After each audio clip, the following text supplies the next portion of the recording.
Hi everyone, my name is Steph, this is the Novelty Corner and welcome back to my channel and welcome to the weekly Book Steep where we chat books while drinking delicious beverages. In my case, it is the red centre tea in an actual teacup.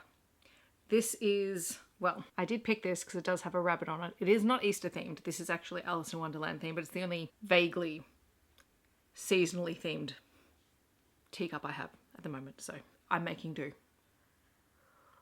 Also, the glare is real, so I have done what I can to try and mitigate the worst of it, but I apologise, you will be getting some glare off my glasses. I will work on it for future. We are here to talk about my reading from March the 28th until April the 3rd. This week I read 13 things for a total of 3,335 pages, 0 rereads, except for the book that I did start rereading, but I'll talk about that later. I didn't finish it, and I literally started it on Friday night at, I don't know, 8 o'clock. 0 DNFs, and 3 books for projects. As always, I have a little stack of kids titles. I will talk about a couple of the middle fiction titles in just a moment. I do have one kids review title, but it doesn't come out until the end of April, so I have to kind of hold on to that for now before I review it before release. As I said, 0 rereads this week. My project reads included Charming Puckboy by Finley and Saxon James, Swordheart by Kingfisher, and Out of Office by Louisa Masters. That vlog will come out in about 2 weeks time-ish.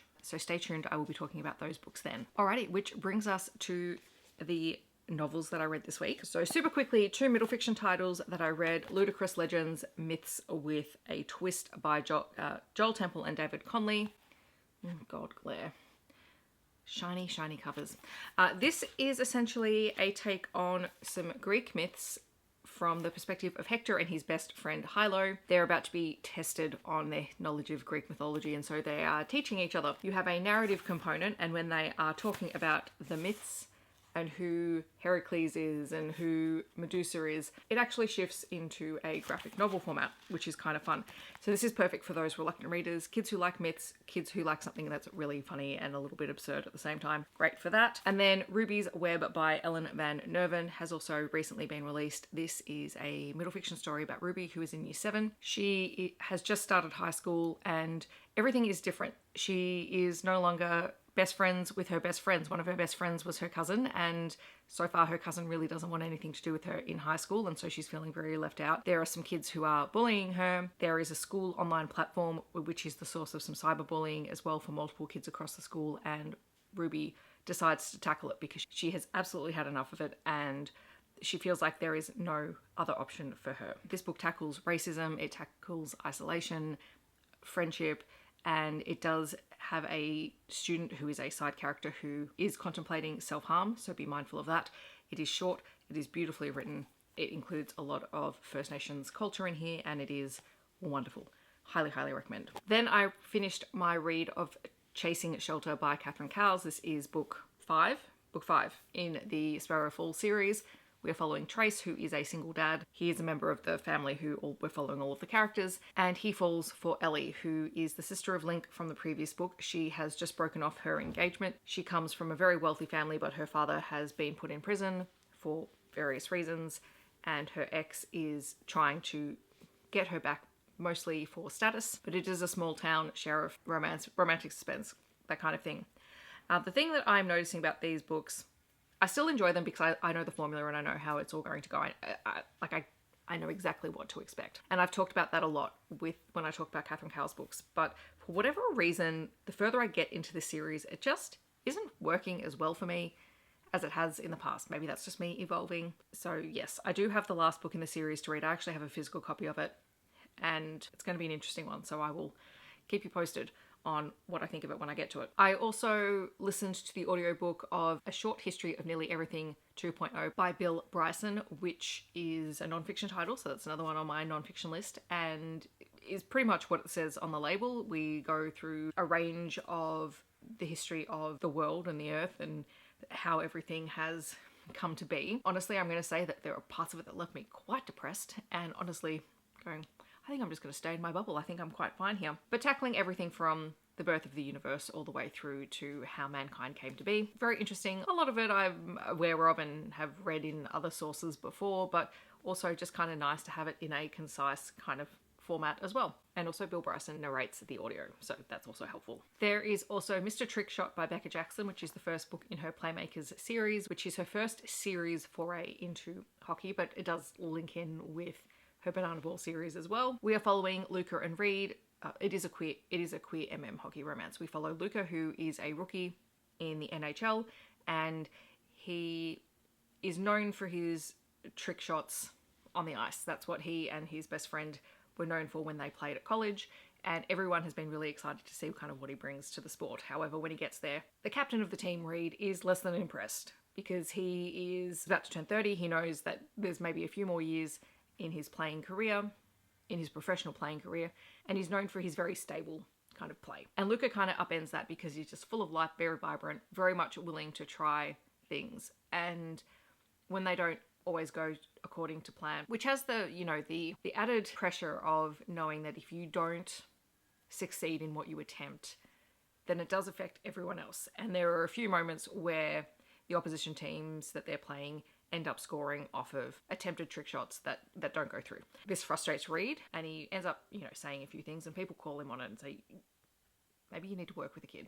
Anyway, Luca and Reed fall for one another, so it is a captain-rookie relationship. Reed is also the guardian of his two younger brothers. Their parents died the year that Reed joined the NHL, and so he has been caring for them ever since with support from his family. And his brothers were great. I really, really enjoyed every time his brothers were on scene. So it was fun. It's the first book in the Playmaker series. I'm intrigued to see where it goes. And then I read This Kingdom Will Not Kill Me by Ilona Andrews. My heart is so happy. I would say settle in for this one. So the first part, I'm not going to talk spoilers. The second part, if you are at all familiar with Ilona Andrews series, this may help you a little bit, but maybe also potentially spoilery. We will be having a live show discussion of This Kingdom Will Not Kill Me on May the 1st at 8 p.m. EST or May the 2nd, 10 a.m. AEST. That's it, whatever. That will be the full spoilery discussion. I'll try and keep it minimally spoilery here. I can't speak this morning. This is not going well. This Kingdom Will Not Kill Me by Ilona Andrews, the first book in the Maggie the Undying series. This is a fantasy romance story. It is fantasy forward. The romance is simmering away in the back, but it is fantasy forward, about Maggie who wakes up in the world of her favourite fantasy series, a fantasy series that was never completed. So she has been rereading books 1 and 2 for a number of years. The first part of the book is really building the connection between Maggie, the books, and the world, and setting up everything that's going to happen. So the first half of the book is a little bit slower. Intentionally. It is very, very intentional. And as you read the first part of the book, I felt so seen as someone who has favourite book series, ironically, by Ilona Andrews. Everything that Maggie is feeling about being in this world that she knows so well, I get it. And also all of the talk about, your favourite book series not being finished and you being left on a cliffhanger waiting indefinitely for your favourite characters to reach some kind of resolution. Again, totally seen. Maggie realises that in order to survive this world, she needs to quickly team up with a number of people, and she knows that within a very short period of time, a tyrant is going to rise up within the town of Caertoren, and she is determined to stop that from happening. She knows what happens. She knows how it affects her favourite characters in the story, and she's determined to stop it. She also discovers that if she dies within Caertoren, she comes back to life. Not without consequences. She wakes up, she's in pain, and it takes her a while to recover, but she does survive.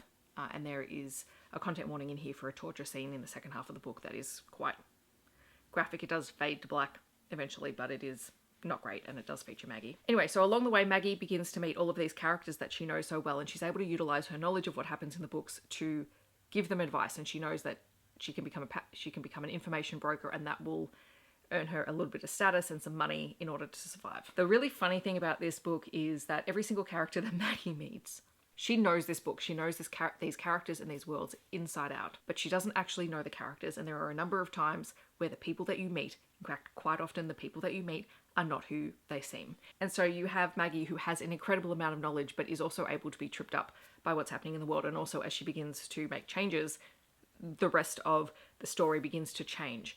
Not necessarily significantly, but enough to make a difference. And so she constantly has to pivot. I love all of the characters in this series. It's unsurprising, it's an Ilona Andrews. I love all of their characters, but I was saying to Heather, after I finished reading it, we were just talking about the book, that they have a huge backlog of books by now, and they write very specific archetypes of characters, and this book contains a combination of all of them. Like, all of the characters in this book are almost an amalgamation of all of their amazing characters from other books, and not in a bad way. Maggie, to me, is very much a cross between Nevada and Dina. There is another character who is very much an amalgamation of Karen Rogan and post-Nexus Sean. And I think they're really interesting combinations because all three of those characters are very distinct characters.